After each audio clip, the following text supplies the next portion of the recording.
Voilà, on va changer.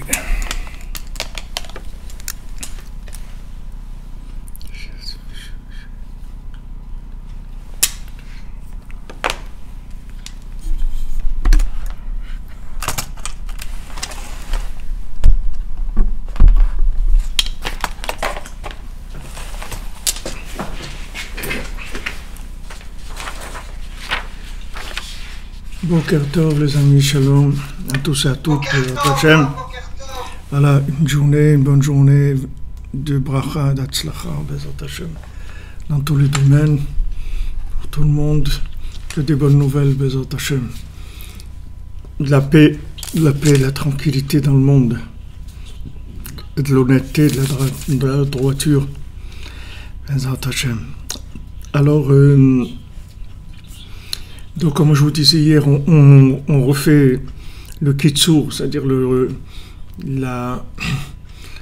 résumé de la Torah et que Rabbi Nathan nous a fait. Et après, Bezat Hashem, on va faire l'écouter à la route qui correspond à cette Torah. Il n'y en a pas beaucoup. Alors donc, toujours dans notre enseignement, Nun Bet, Bezat Hashem, que ça amène toutes les délivrances pour chacun et chacune, dans tous les domaines, Bezat Hashem.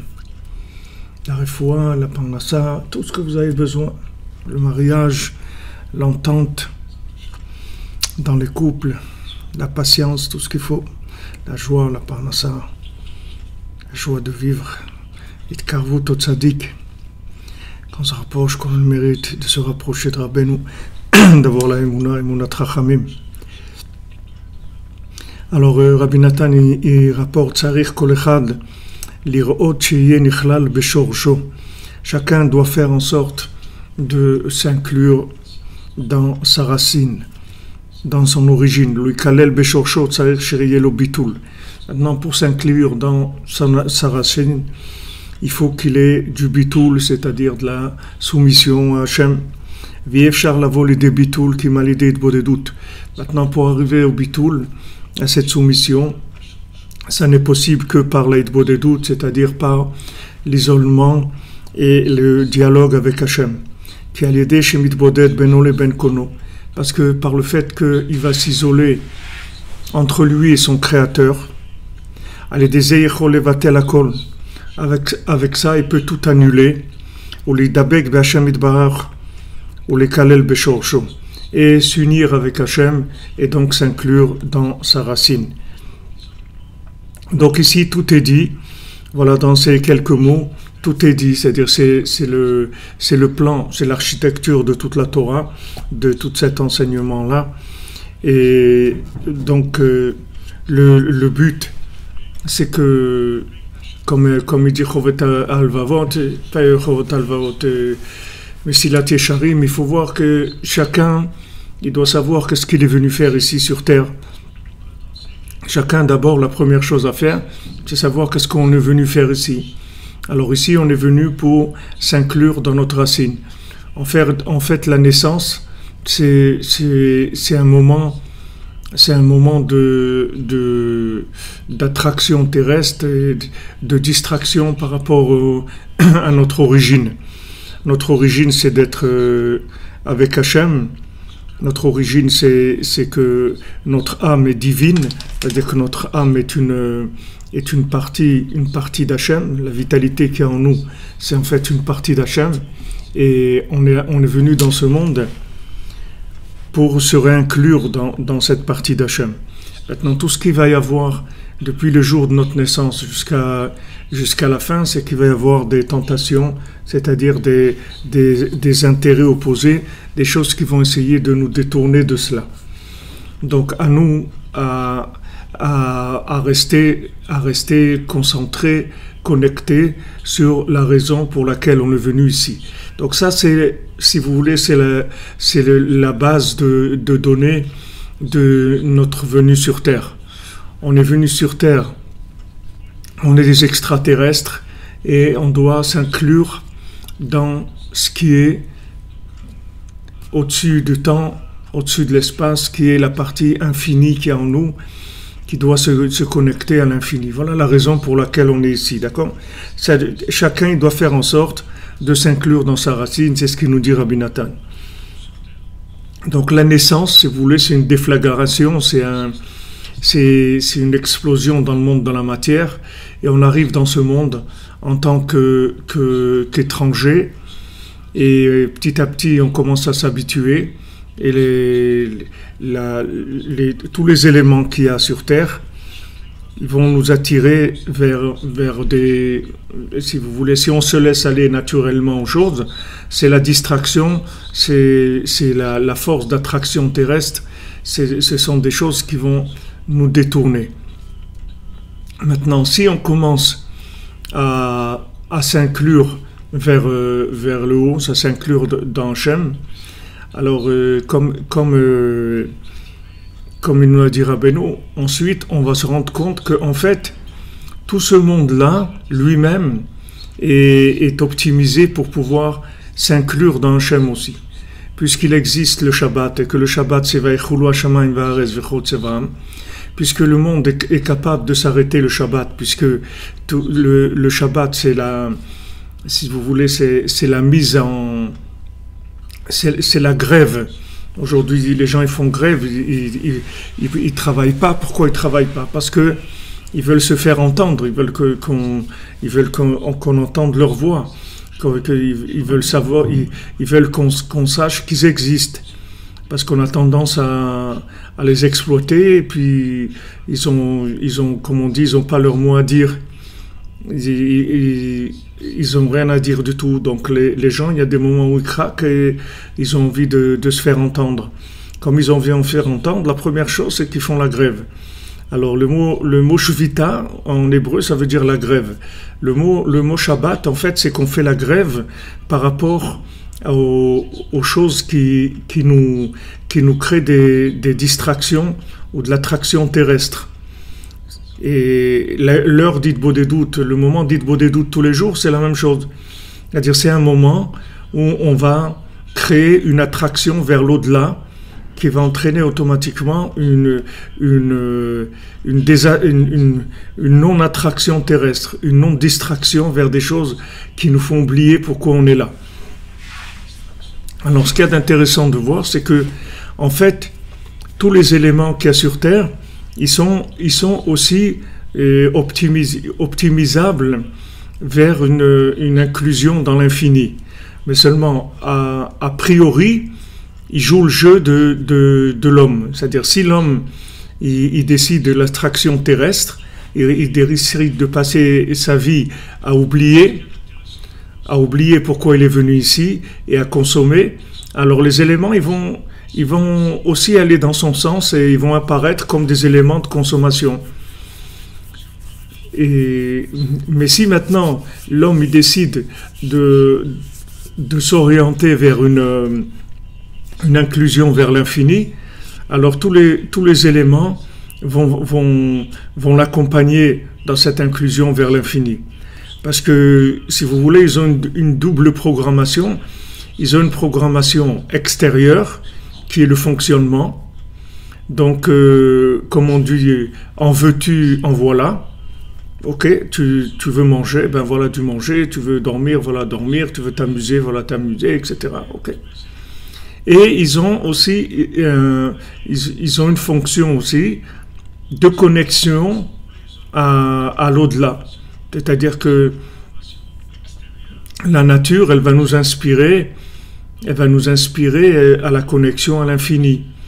Puisque lorsqu'on voit par exemple, si on voit l'océan ou si on voit des choses qui sont merveilleuses sur Terre, alors on doit faire une bénédiction pour dire que Hachem, il a créé des choses qui sont magnifiques. Parce que quand vous voyez l'océan, vous voyez les chutes du Niagara, vous voyez des choses comme ça, vous voyez des choses qui sont extraordinaires, qui inspirent. Ça inspire quoi? Ça inspire une dimension qui donne envie de s'inclure dans l'infini. Donc, sur Terre, il y a des éléments qui sont très forts dans la révélation d'Hachem, des éléments qui sont moins forts, comme la nourriture ou l'argent ou des choses comme ça. Maintenant, C'est sûr que l'argent, c'est la chose où Hachem il est le plus caché, mais c'est aussi l'élément qui peut le plus révéler Hachem. Si quelqu'un il sait quoi faire avec son argent, c'est un outil de révélation d'Hachem, c'est-à-dire c'est un outil de connexion énorme avec Dieu. C'est l'outil même de connexion, puisqu'on voit que tous les tzadikim, il y a une Torah dans l'Écoute Moraine, un enseignement, où Rabbeinu dit que tous ceux qui ont été des grands enseignants de la Torah, qui ont amené de la Torah dans le monde, ils ont eu besoin de richesse. Moshe Rabbeinu il était riche, Rabbeinu Tam il était riche, Rabbeinu Akadosh, Rabbi, celui qui a écrit les Mishnayot, il est Rabbi Yehuda Anassi, il avait beaucoup d'argent, etc. Tous ces gens-là étaient riches, mais c'était pas de la richesse de consommation, c'était de la richesse d'inspiration, si vous voulez, d'inspiration de l'âme, de la connexion de l'âme. De la même manière que l'argent mal géré, ça va faire tomber l'individu de très bas, puisque dès que quelqu'un a beaucoup d'argent, il a tendance à aller très bas, puisqu'il va pouvoir enfin se payer des distractions qu'il n'aurait pas pu se payer avant. Donc ça va le distraire encore plus par rapport à sa venue, son but de sa venue sur Terre. Mais d'un autre côté, l'argent qui est utilisé à bon escient, ça donne une grandeur d'âme, c'est-à-dire une largesse d'esprit, une largesse de cœur qui permet un grand niveau de connexion. Donc ça c'est dans l'argent. C'est dans la nourriture, c'est pareil, puisque la Torah nous dit Tzadik ochel isboa nafsho. Le Tzadik,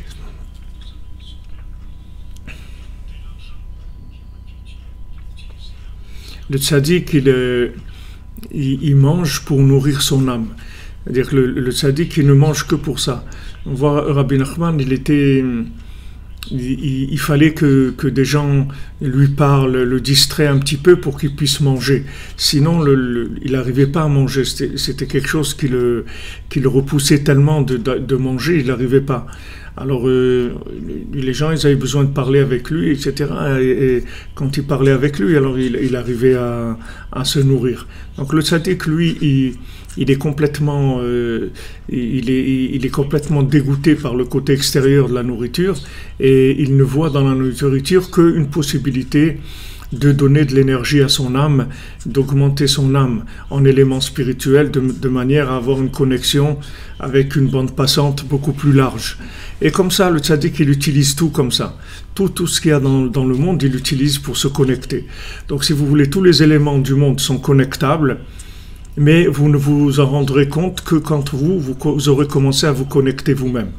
Une fois que vous allez vous connecter vous-même, à ce moment-là, l'apparence du monde va changer. C'est-à-dire que vous ne verrez plus le monde de la même manière.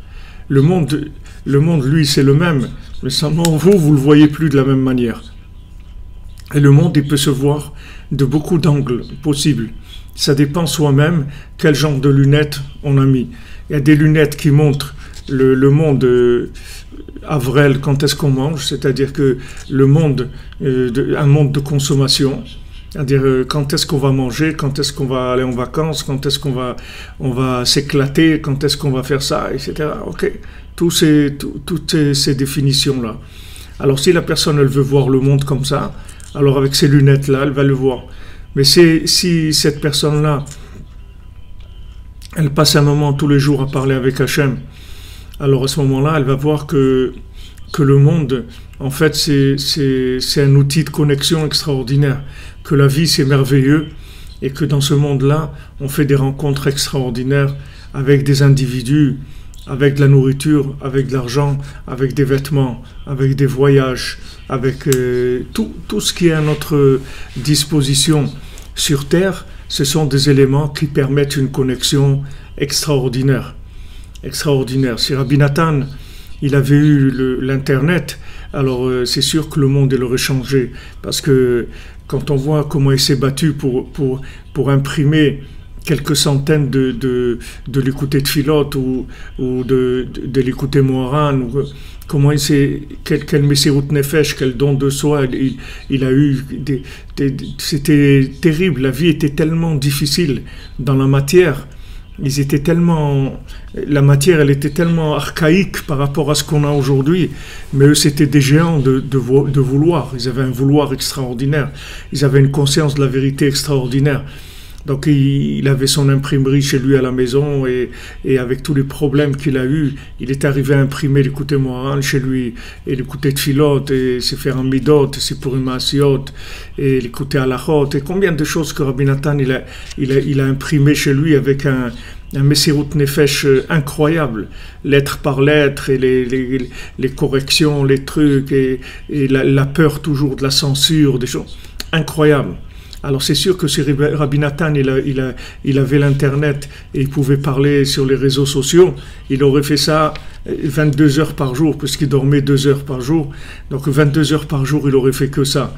Il aurait fait que des shiurim toute la journée. 22 heures par jour, il aurait fait que ça. C'est sûr que il ne serait pas arrêté une minute, il aurait fait comme le tam, pendant qu'il donne ses shiurim, il aurait mangé un petit morceau de pain et bu de l'eau et il aurait continué sans arrêt à faire parce que s'il avait les moyens technologiques de pouvoir diffuser l'enseignement au monde, il aurait fait que ça. Aujourd'hui, Baruch Hashem, HaKadosh Baruch Hu nous a mis des moyens extraordinaires qui arrivent à combler notre petite émouna, notre petit vouloir. Notre vouloir, il est très faible par rapport à du vouloir comme il avait Rabbi Nathan. Mais Baruch Hashem, HaKadosh Baruch Hu, il a mis dans le monde des moyens aujourd'hui on voit on a un assistanat des moyens qui est énorme par rapport à notre vouloir. On voit comment Hachem il valorise notre vouloir, même si notre vouloir il n'est pas très grand, parce que on est là où on est, on n'a pas vraiment des exemples de gens inspirants et c'est sûr que si on était autour de Rabbi Nachman, de son vivant et tout, on aurait été inspiré différemment. Mais il y a ce qu'il y a. Aujourd'hui, on est là où on est. Ok, Hachem, il a mis des révélations dans la matière qui nous permettent énormément de facilité. Voilà, quelqu'un venir à Ouman. Combien de gens ils viennent à Ouman pour une journée? Ils viennent pour une journée. Ils viennent le soir et repartent le lendemain. Ou ils viennent le matin et repartent le soir. Il y a des gens, ils viennent le matin, ils arrivent ici, ils restent 2 heures, 3 heures sur le Tsioun et ils repartent. Qui est-ce qui pouvait faire ça avant? Que les gens qui habitaient à côté, dans les villes à côté. C'est tout. Il n'y a personne qui pouvait faire ça. Et après, ça s'est fermé avec le communisme, etc. Et on voit aujourd'hui, pour Hachem, déjà dans la journée, la personne elle peut venir à Ouman et repartir. Je parle des gens qui vivent en Israël ou en Europe.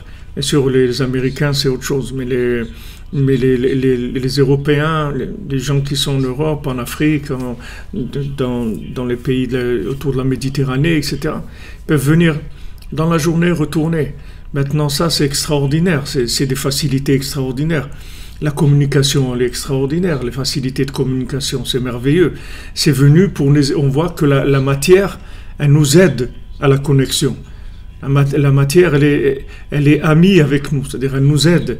Elle nous facilite la tâche. Elle nous rend les choses plus faciles. C'est tout. Plus facile, plus accessible, etc. Ça, c'est extraordinaire, Baruch Hashem. Donc, on voit qu'en fait, le monde, tous les moyens, ils jouent le jeu de notre intention, si vous voulez. Si on a l'intention de s'approcher d'Hachem, comme il dit Rabbi Nathan ici, que Rabbeinu a dit dans la Torah, c'est-à-dire que si on veut s'inclure dans la racine, on cherche la racine des choses, la racine de la vie, la raison profonde pour laquelle on est ici, alors à ce moment-là, on est aidé. Le monde va nous aider. Toute la structure, elle va nous aider. Tout dépend où je place le centre du cercle.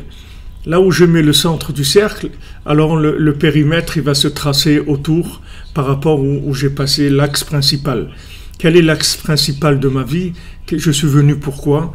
Je suis venu pour m'inclure dans ma racine. C'est pour ça que je suis venu. Une fois que j'ai mis ça comme centre, alors le cercle il va se tracer autour, c'est-à-dire que tout ce qu'il y a sur terre, ça va venir m'aider par rapport à ce centre-là. Maintenant, si ce centre, je le place ailleurs, si je dis je suis venu dans le monde pour m'enrichir, je suis venu dans le monde pour profiter, je suis venu dans le monde pour prendre du plaisir, alors le cercle il va se tracer autour aussi de ce que j'ai décidé. Je vais rencontrer des gens qui vont me pousser dans ce sens-là, des moyens d'aller dans ce sens-là, etc. Chacun selon là où il a décidé. Alors maintenant, en fait, le moyen que Rabbeinu nous préconise, c'est le bitoul, c'est-à-dire la soumission à ce but-là de s'inclure dans sa racine. Donc on va y arriver par soumission, on ne va pas y arriver par domination. Déjà ça, vous pouvez l'éliminer, c'est-à-dire on ne pourra pas dominer la matière. C'est-à-dire ne croyez pas qu'on peut dominer la matière. On ne peut pas lutter contre. C'est-à-dire, si maintenant vous restez comme vous êtes, vous ne pourrez pas lutter contre. N'imaginez pas que vous pourrez lutter contre. Vous ne pourrez pas. Vous ne pourrez pas lutter contre. Donc ça, c'est déjà une chose que vous pouvez mettre de côté. Et vous ne pouvez pas faire la guerre de face. Il y a tout à l'heure quelqu'un qui parlait de Amalek. Ça c'est sûr, Marie, que les réseaux sociaux, il faut faire attention. Ça c'est sûr, tout il faut faire attention. Mais vous devez faire attention, surtout de choisir ce que vous voulez. Si vous choisissez ce que vous voulez, quel est votre vouloir, vous verrez que les réseaux sociaux ils vont se nettoyer aussi. D'abord, vous vous connectez pas aux choses qui ne sont pas intéressantes. Par rapport à votre but, c'est tout. Vous cherchez que ce que vous avez besoin pour votre voyage. C'est tout. Vous êtes là pour un voyage. Vous choisissez ce que vous avez besoin. Vous n'allez pas prendre autre chose. Vous allez prendre que ce que vous avez besoin. Donc, ce que je disais, c'est que maintenant, déjà, de croire qu'on peut attaquer Amalek de face, on ne peut pas. On n'a pas les moyens d'attaquer Amalek de face. Mais par contre, ce qu'on peut faire, c'est le bitoul. C'est la soumission. C'est-à-dire la connexion à la troisième dimension, la connexion au monde supérieur.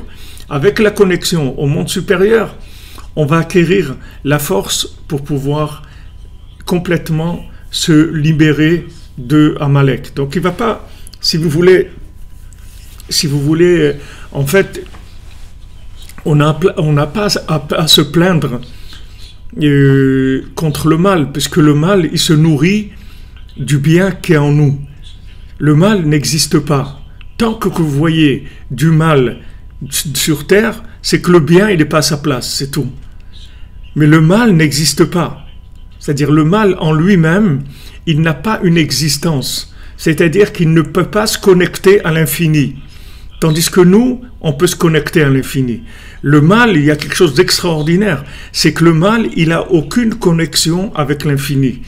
Donc, quand vous voyez du mal qui se développe, ça veut dire qu'il y a des gens bien qui ignorent le bien qu'il y a en eux. Donc, c'est sûr que le mal, tout ce qu'il va faire, c'est essayer de vous détourner vers la consommation. C'est sûr, puisque maintenant, s'il détourne le bien qu'il y a en nous, c'est comme ça qu'il va se nourrir. En fait, le mal, c'est un voleur. Il vit que du vol. Il vit pas d'autre chose. C'est-à-dire, il ne se nourrit que du bien qu'il vous a volé, c'est tout. Il peut pas, il n'a pas de lien avec l'infini. Donc c'est important de savoir ça. Parce que les gens, ils pensent qu'on lutte avec des armes égales. Pas du tout. Pas du tout. Le mal, il est inconnectable par définition. Il ne peut pas se connecter à Hachem, le mal. Donc ça, c'est extraordinaire. On a une supériorité. Donc lui, il ne peut pas se connecter à Hachem. Qu'est-ce qu'il fait? Il prend les miettes de ce qui reste de nous, ou bien des fois plus que les miettes, tout dépend du bien qu'on n'a pas connecté. Donc lui, si vous voulez, c'est une lutte de connexion. Si je connecte la chose, elle est prise en charge par l'infini. Si je ne la connecte pas, elle est dévorée par Amalek, c'est tout. Qu'est-ce qu'il écrit pour Amalek? Et lui, il va,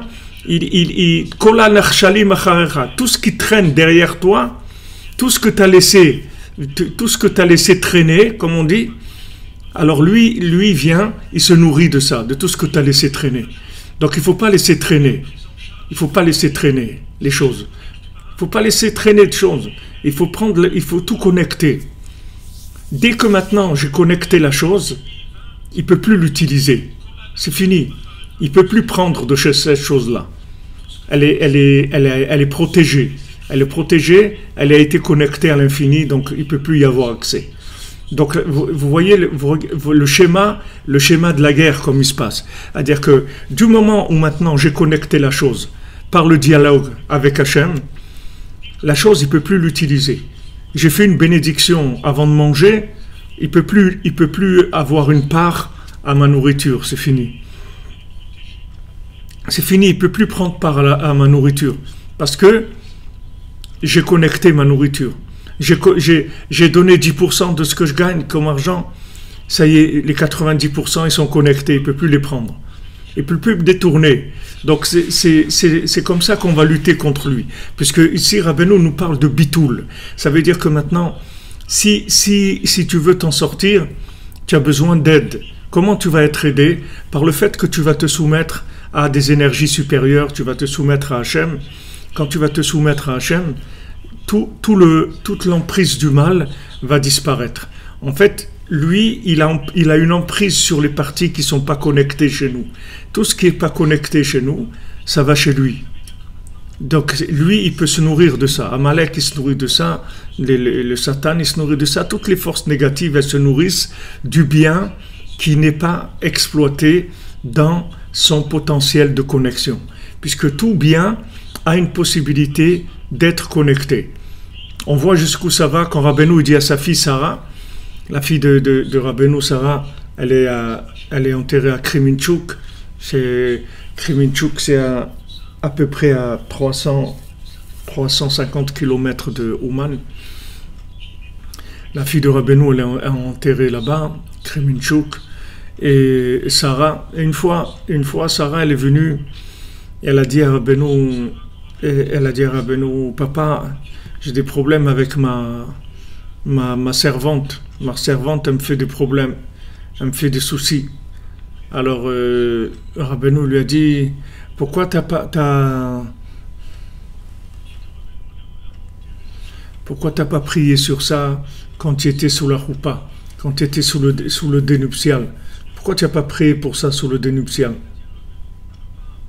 Tu aurais dû prier sur ça sous le dénuptial. Pourquoi Rabbeinu lui a dit ça? Parce que en fait, il y a des moments dans la vie qui sont des moments extraordinaires, qui sont des moments de, si vous voulez, qui incluent notre vie, des moments très forts. Des moments très forts. Baruch Hashem, Akadosh Baruch Hu nous a donné des bonus, pas des bonus de fin d'année, des bonus extraordinaires, des moments qui sont des moments exponentiels en capacité d'inclusion. Je m'explique. Quand on est sous le dénuptial, alors toute notre vie, en fait, elle est en microcosme dans ce moment-là. Toute notre vie. Et si maintenant, quand on est sous le dénuptial, on prie pour que notre vie se passe bien, pour que Hachem il soit miséricordieux, et on prie sur tout.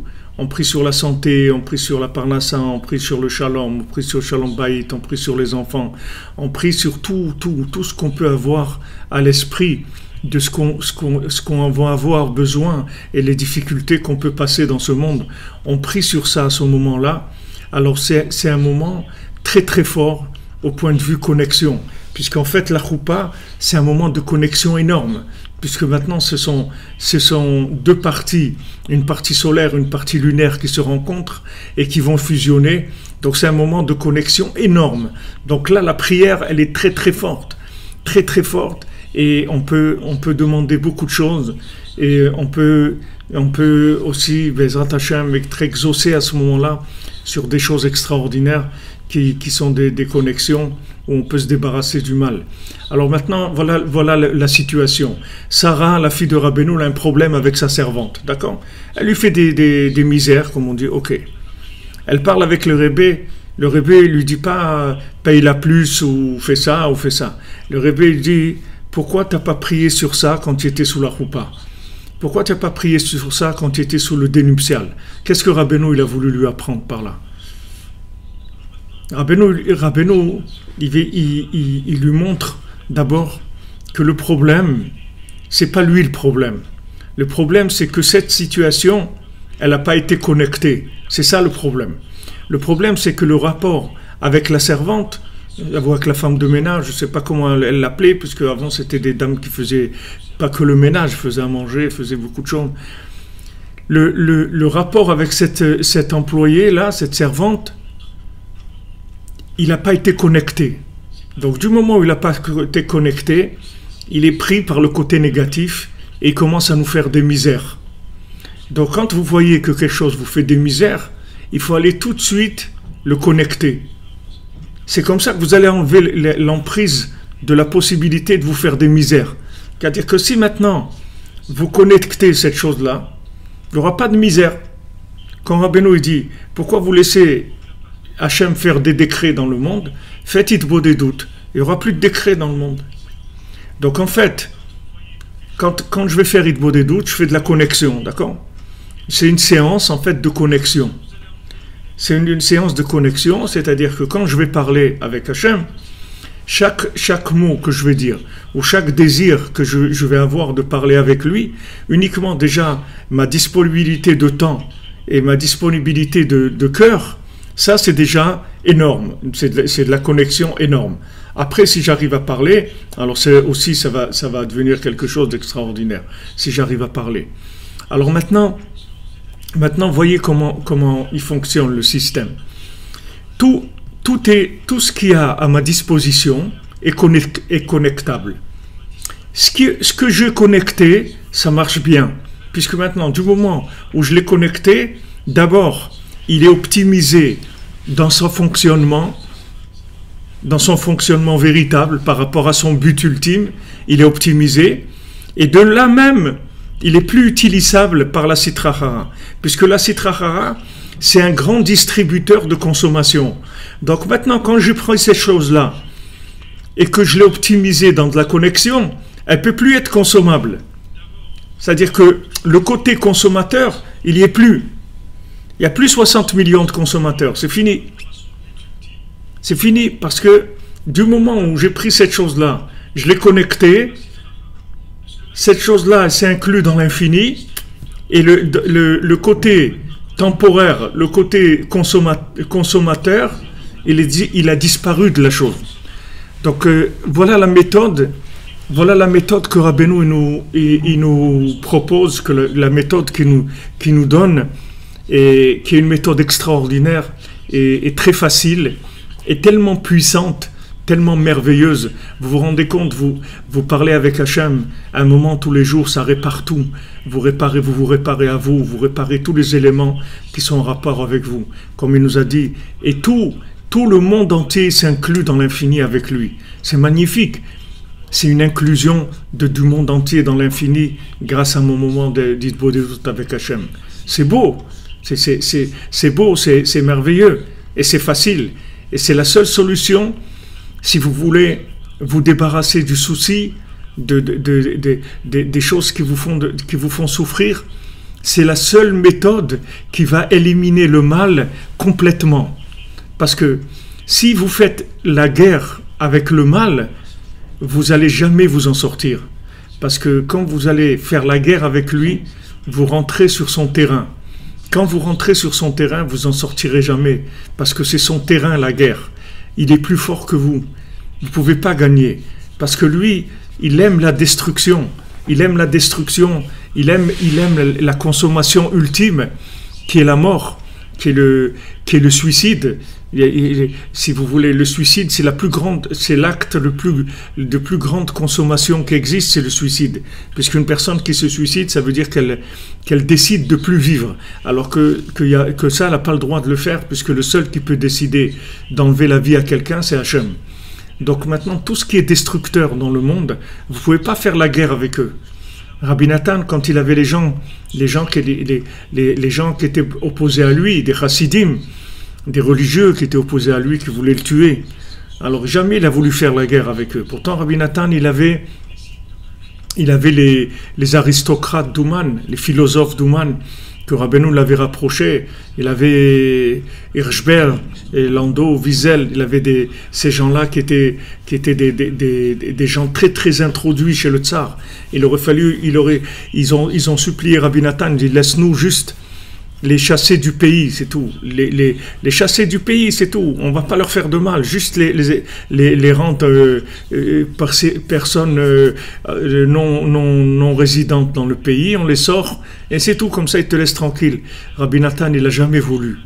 Parce que Rabbi Nathan, il n'a jamais voulu utiliser la force, parce que la force, c'est la reconnaissance de la non-connexion. À moins qu'Hachem, c'est Hachem qui dit de faire la guerre, ça c'est autre chose. Si Hachem il dit de faire la guerre, c'est autre chose. C'est une autre dimension. C'est pas la guerre comme nous on conçoit. Mais de notre initiative à nous, si nous on se met à lutter contre le mal sur son terrain, déjà qu'on utilise la force, ça veut dire qu'on a reconnu déjà qu'on a perdu. Le fait qu'on a utilisé la force. Parce qu'utiliser la force, ça veut dire qu'on n'est pas connecté. Si on utilise la force, ça veut dire qu'il n'y a pas de connexion. C'est ça, utiliser la force. Ça veut dire que maintenant, du moment où j'utilisais la force, alors je reconnais que j'ai pas la possibilité de connecter. C'est-à-dire, alors que maintenant, ce que Rabbi Nathan nous apprend, ce que Rabbeinu nous apprend, c'est que maintenant si vous voulez, la guerre, elle vient parce que j'ai pas connecté. Et maintenant, au lieu de réagir par la connexion, qu'est-ce que je vais faire? Je vais faire la guerre, moi aussi. C'est-à-dire, je vais aller rentrer dans le jeu de celui qui n'est pas connecté. Donc, le fait que je vais rentrer dans la guerre, j'ai déjà alimenté le mal. J'ai déjà alimenté le mal, parce que je vais parler son langage. C'est-à-dire, son langage de personne désespérée. Parce que celui qui fait la guerre, celui qui attaque, c'est qu'il est désespéré dans la consommation. Alors je vais rentrer dans le même système que lui. C'est-à-dire, qu'est-ce que j'ai de plus que lui? Qu'est-ce que j'ai de plus que lui? Quelle est ma supériorité par rapport à lui? Qu'est-ce que j'ai de plus que lui? Si j'utilise la guerre, qu'est-ce que j'ai de plus que lui? J'ai rien du tout de plus que lui. Vous comprenez? Si je fais la guerre, ça veut dire que je reconnais que, en fait, moi aussi je ne suis pas connecté, c'est tout.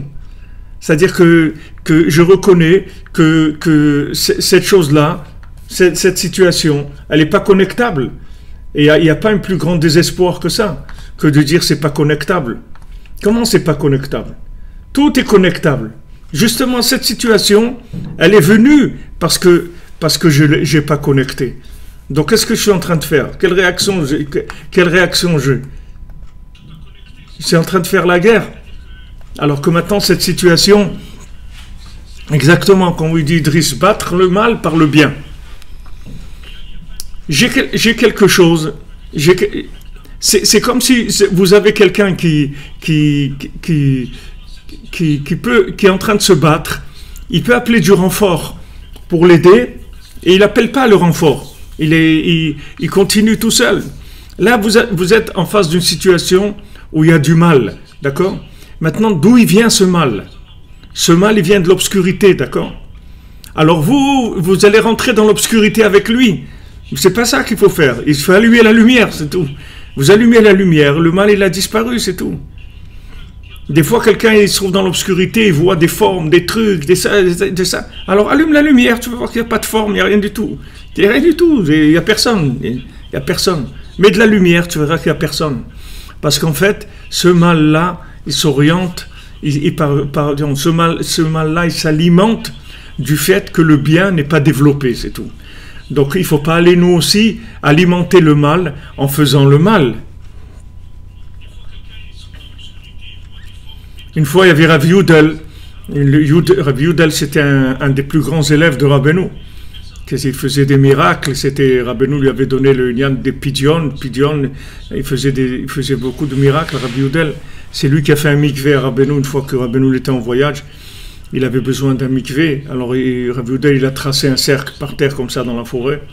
la terre est descendue, il y a de l'eau qui est venue, et Rabbeinu il a pu faire le mikvé là-bas. C'était Rabbi Udel, c'était un très grand sadique. Alors une fois, il y a quelqu'un dans une réunion, il y avait quelqu'un qui était en train de parler contre Rabbi Nachman. Maintenant, Rabbi Nachman n'était pas présent, mais quelqu'un il a commencé à dire des choses pas bien, etc. Alors Rabbi Udel il lui a mis une claque. Rabbi Udel il lui a mis une claque. Alors quand Rabbi Udel il est venu après chez Rabbeinu, alors Rabbeinu lui a dit, une claque, on met pas une claque. Alors Rabbi Udel il a dit, ouais mais voilà ce qu'il faisait, il était en train de parler contre vous, il était en train de dire des choses, etc. Alors Rabbeinu il dit, raison aussi, tu veux ne pas avoir raison. C'est sûr que tu as raison. Je ne suis pas en train de te dire maintenant que la raison pour laquelle tu lui as mis une claque, elle n'est pas vraie. C'est pas ça que je veux te dire. Lui, il pensait qu'en justifiant la raison, pourquoi il a donné la claque, alors ça allait passer. D'abord Rabbeinu, de la même manière que Rabbeinu, il savait qu'il avait mis une claque sans qu'il ait besoin de lui dire. Rabbeinu aussi, il savait pourquoi il a mis une claque. Mais Rabbi Udel, il a voulu justifier. Il a dit, mais voilà, il était en train de faire quelque chose de honteux, il a parlé contre vous et tout. Comment je vais laisser faire une chose pareille?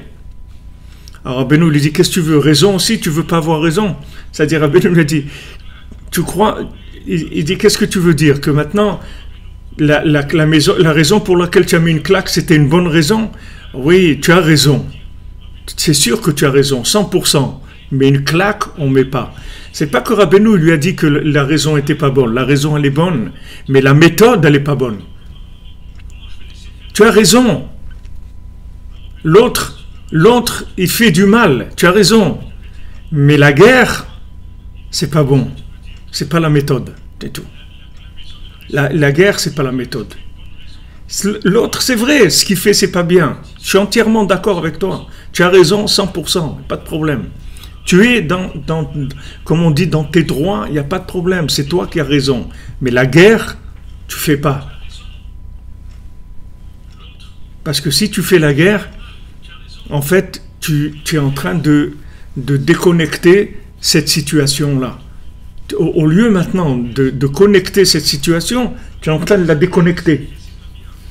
Alors que maintenant, cette situation est venue à toi pour pouvoir régler le problème définitivement. C'est-à-dire que maintenant, quand tu vas venir traiter cette guerre, qu'en fait cette guerre, elle vient te montrer qu'il n'y a pas de connexion. C'est pour ça qu'il y a la guerre.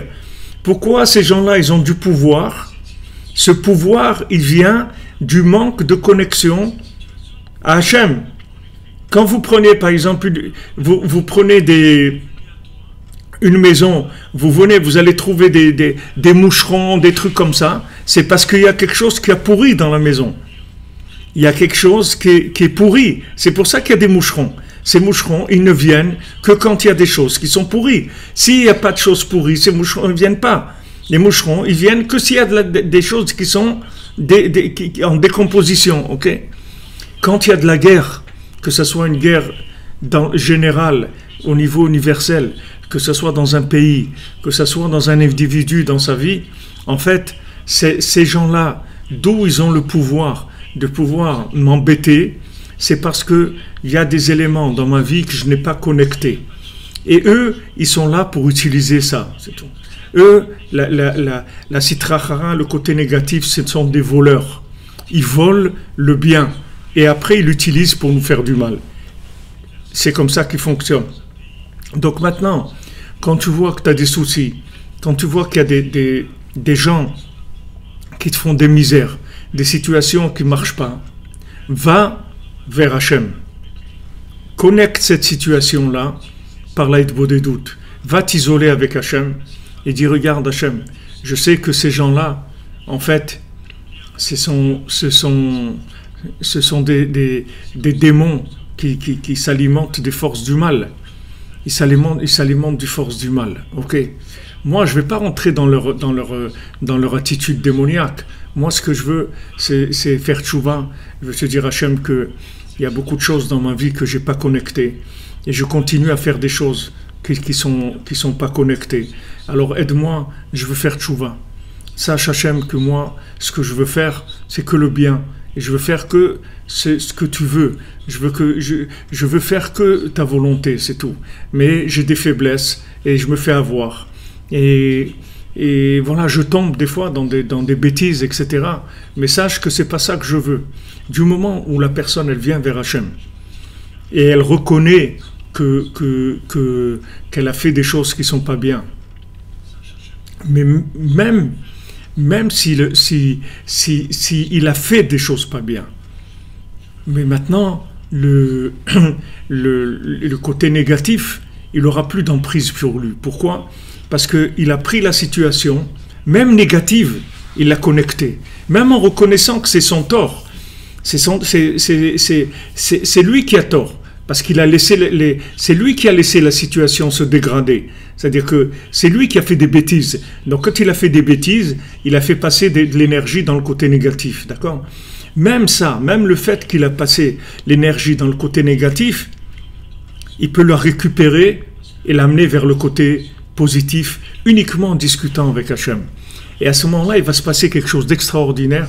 C'est que maintenant, ces bêtises qu'il a faites, les avérotes qu'il a faites, elles vont se transformer en mitzvot. Au lieu que ça reste des avérotes et que ça alimente le côté négatif, ça va se transformer en mitzvot. Maintenant, vous allez voir comment c'est extraordinaire, comment on va comprendre comment le mal, il va se transformer en bien. Parce que le mal, il a quelque chose de bien dans le mal. S'il y avait pas du bien dans le mal, il ne chercherait pas à détruire. S'il cherche à détruire, ça veut dire qu'il y a quelque chose en lui qui est très énervé, qui est très en colère, d'accord? Mais il y a quelque chose, il y a une existence dans ce mal-là. Sauf, c'est Hachem qui a créé la possibilité qui a donné la possibilité au mal de détruire. Donc maintenant, dans le mal, il y a quelque chose de bien. Donc maintenant, regardez ce qui se passe. C'est-à-dire que quand maintenant, supposons que je me suis fait attaquer par le mal et que, Chas Shalom, je suis tombé.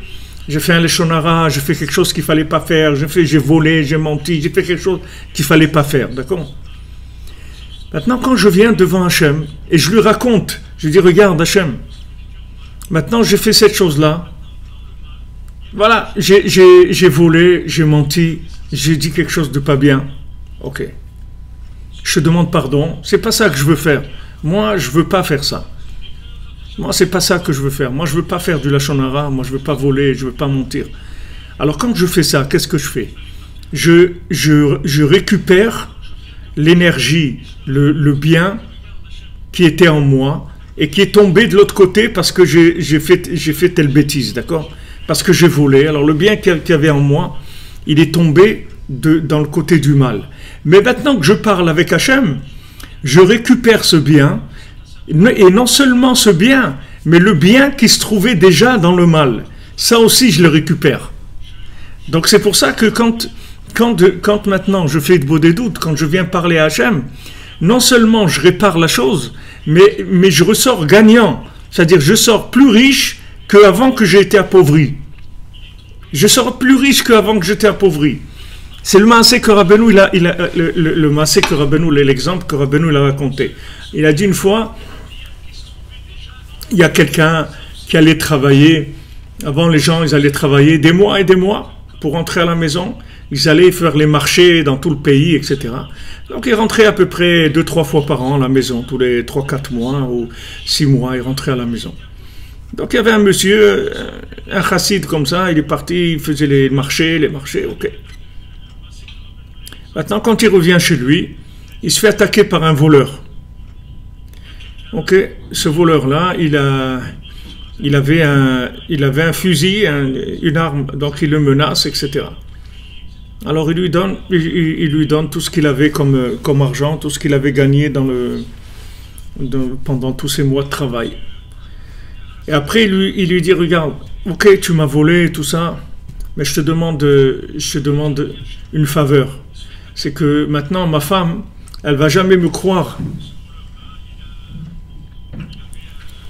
Ma femme, elle va jamais croire que ce que je vais lui raconter. Quand je vais lui dire je me suis fait voler et tout, elle va dire ouais, t'as été faire la fête, soi-disant, et maintenant tu veux me dire, tu veux me raconter des histoires. Pendant des mois, tu as été faire la fête, t'amuser, etc. Maintenant tu rentres à la maison, sans argent, sans rien, et tu veux me faire croire ça. Ça marche pas. Donc il lui dit voilà, s'il te plaît, voilà mon chapeau. Alors tu tires des balles dans mon chapeau. Comme ça, elle va voir que j'ai été attaqué, vraiment. Bon, alors l'autre il dit d'accord, ok. Alors vous voyez qu'il y avait du bien chez le voleur, parce qu'il il a eu pitié de lui.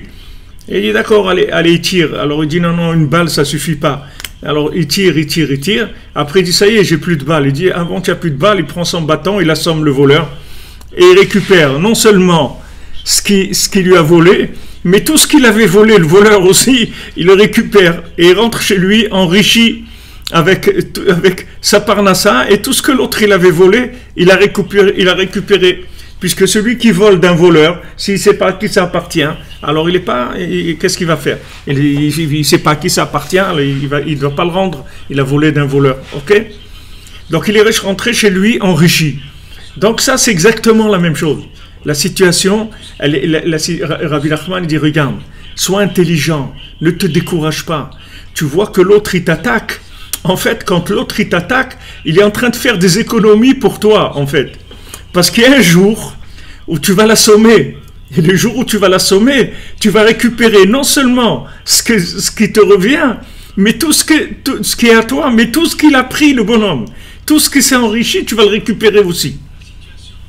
Vous comprenez? C'est-à-dire que maintenant en fait, je me trouve dans une situation où moi-même, je n'ai pas la force de développer le bien qu'il y a en moi. Ok?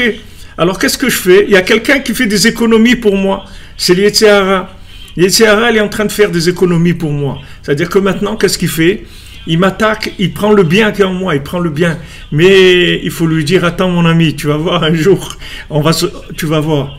Maintenant, maintenant, j'ai pas la force, mais tu vas voir, tous les jours, je fais de beaux des doutes, et tous les jours, et il y a un jour où je vais te donner un coup, et avec ce coup-là, je vais récupérer tout ce que tu m'as pris, et tout ce que tu as pris aux autres aussi, qui sont les âmes qui sont connectées à moi. Tous ceux qui sont connectés à moi, aussi, je vais récupérer. Donc, sache que rira bien qui rira le dernier, que Vatisrak Léon Macharon, elle va rigoler le dernier jour, on va se plier de rire. Pourquoi? Parce qu'on va récupérer tous les éléments qui nous ont été volés, tout va revenir vers nous. Tout va revenir vers nous. Si on emploie cette méthode-là, que Rabbeinu dit qu'il n'est pas difficile d'aller parler avec Dieu un petit peu tous les jours, on va récupérer tout ce qui nous a été pris, tout ce qui nous a été volé, tout va revenir vers nous. Donc ne vous inquiétez pas, ne vous faites pas de soucis, rien, on ne vous prendra rien du tout. Et tout ce qu'on vous a pris, on va vous le rendre enrichi. Comme l'uranium, on va vous le rendre enrichi. On vous a pris l'uranium, on vous le rendra enrichi. Ne vous faites pas de soucis. Vous allez sortir gagnant. C'est pour ça que Rav Ram Ben Nachman dit que maintenant qu'il y a eu Rabbeinu et Rabbi Nathan dans le monde, ce soleil et cette lune dans le monde, alors ils vont réparer la faute du premier homme et d'une telle façon que ça sera mieux que si le premier homme il n'avait pas fauté. Ils vont sortir gagnants. Pour chacun d'entre nous, c'est la même chose. Il ne faut pas se décourager. Il ne faut pas avoir de la peine. Il ne faut pas se laisser briser. Il faut savoir, il y a des situations que je maîtrise, c'est-à-dire je les connecte. Baruch Hashem, je suis arrivé à connecter ça. J'ai fait cette chose de bien, j'ai donné un peu de tzedaka, j'ai dansé aujourd'hui, j'ai prié, j'ai fait cette chose bien, j'ai fait cette mitzvah, Baruch Hashem, merci mon Dieu. Et il y a des choses que j'ai fait des bêtises, ok? Ces choses des bêtises, en fait, c'est des choses que je ne suis pas arrivé à connecter. Donc maintenant, le Yetzer-Hara, il me les a pris, il me les a mis de côté chez lui. Lui, il s'occupe bien, il ne faut pas vous faire de soucis. Lui, il sait bien gérer les choses. Une fois que maintenant je vais me refaire une santé, une fois que maintenant ma force elle va augmenter, un jour je vais lui mettre un coup, et quand je vais lui mettre un coup, je vais récupérer mon trésor de guerre, c'est-à-dire je vais aller là-bas dans ses stocks et je vais récupérer tout, non seulement le mien, mais tout ce qu'il y avait, tout ce qu'il a pris. À tout le monde, depuis la création du monde, je vais lui prendre. Je vais lui reprendre tout. Donc c'est pour ça que les avérotes, elles vont se transformer en mitzvot. C'est-à-dire que maintenant, c'est vrai que j'ai fait une avéra. Une avéra, c'est comme, le mot avéra, ça se dit transgression, mais c'est comme avara, c'est comme un virement, c'est-à-dire une transmission, si vous voulez. C'est-à-dire que, en fait, quand j'ai fait une bêtise, j'ai transmis du pouvoir au côté négatif. J'ai transmis de l'énergie au côté négatif. Ok, mais sachez que cette énergie-là, je vais les récupérer. Et si maintenant, lui, avec cette énergie qu'il a reçue de moi, il a fait faire des bêtises à des gens, ça aussi, je vais le récupérer. Donc, c'est sûr que je vais sortir enrichi. Il ne faut pas s'inquiéter. On va sortir très riche, très très riche. On va s'enrichir de tout ce qui nous a été volé. Juste, il faut continuer, c'est tout. Il ne faut pas se décourager. Maintenant, il y a ce que je peux faire et il y a ce que je ne peux pas faire. Ce que je peux faire, je le fais. Et ce que je ne peux pas faire, il y a quelqu'un qui va s'occuper de gérer ma fortune. Lui, il va gérer ma fortune. Jusqu'au jour où je retrouve la santé pour récupérer mes biens. Et je vais récupérer mes biens. Tous mes biens, tout mon bien, je vais le récupérer. Ne vous faites aucun souci. On va pas du tout. Vous voyez, quand on est sorti d'Égypte, alors on a pris toute la richesse de l'Égypte. C'est pas qu'on l'a pris, c'est que eux-mêmes ils venaient nous le donner. Les Égyptiens, ils couraient derrière nous pour dire prenez, prenez, prenez. Pourquoi ils couraient derrière nous pour dire prenez? Pourquoi? Parce que du moment où le bien, j'ai été capable à un moment de le sortir d'Égypte, la partie de bien que j'ai sorti d'Égypte, peu importe la quantité, j'ai sorti le bien que je pouvais faire sortir d'Égypte, tout le reste du bien qui se trouvait encore en Égypte, il est venu de lui-même avec l'accompagner. Les Égyptiens, ils sont venus nous amener, prenez, prenez, prenez. Pourquoi prenez? Parce que c'est à vous. Donc tout ce qu'on a été et dans l'esclavage, tout ce qu'on nous a pris, tout ce qu'on nous a exploité, pendant toutes ces années où on était esclaves, pendant 210 ans, on a tout récupéré après. Tout on a récupéré. En fait, ce mal-là, il joue complètement le jeu du bien. Mais il ne se rend pas compte, heureusement. Esav, il joue complètement le jeu de Yaakov. Et Esav, il va tout rendre à Yaakov. Et il va le bénir. On voit que l'ange de Esav, il bénit Yaakov. Non seulement il lui rend tout, mais il le bénit. Il lui fait une bénédiction à Yaakov. Donc c'est ce qui va se passer à la fin des temps dans laquelle on se trouve déjà. Et c'est comme ça que, Bezat Hashem, les choses vont se terminer en beauté, parce qu'on va récupérer tout le bien qui nous va revenir. Tout ce qui était à nous, on va le récupérer. Personne ne nous prendra quoi que ce soit. Et si maintenant on a fait des bêtises, ces bêtises, il faut les connecter aussi. Même si c'est des bêtises. Il faut connecter le bien en disant merci, mais il faut connecter les bêtises en disant pardon aussi. J'ai fait des bêtises, pardon Hachem. Quand je dis pardon Hachem, je récupère. D'ailleurs, c'est ce qu'on a vu à Hanouka. On a dit à Hanouka, qu'est-ce qu'on a dit? Que la lumière de Hanouka, elle vient du pardon de Yom Kippour. Vous vous souvenez qu'on a dit ça? Que pour ceux qui ont entendu, ceux qui n'ont pas entendu, le fait que maintenant, la lumière du Hanouka, elle vient du pardon de Yom Kippour. Donc vous voyez, vous avez l'exemple de ce qu'on est en train de dire maintenant. À Yom Kippour, qu'est-ce qu'on fait? Pardon sur le mal que j'ai fait. Ce mal-là, il se transforme en lumière de Hanouka. C'est ça la lumière de Hanouka. Cette lumière extraordinaire, cette lumière qui d'un niveau extraordinaire, de la 8e dimension, d'où elle vient? De mes avérotes. Parce que j'ai fait des avérotes et j'ai dit pardon.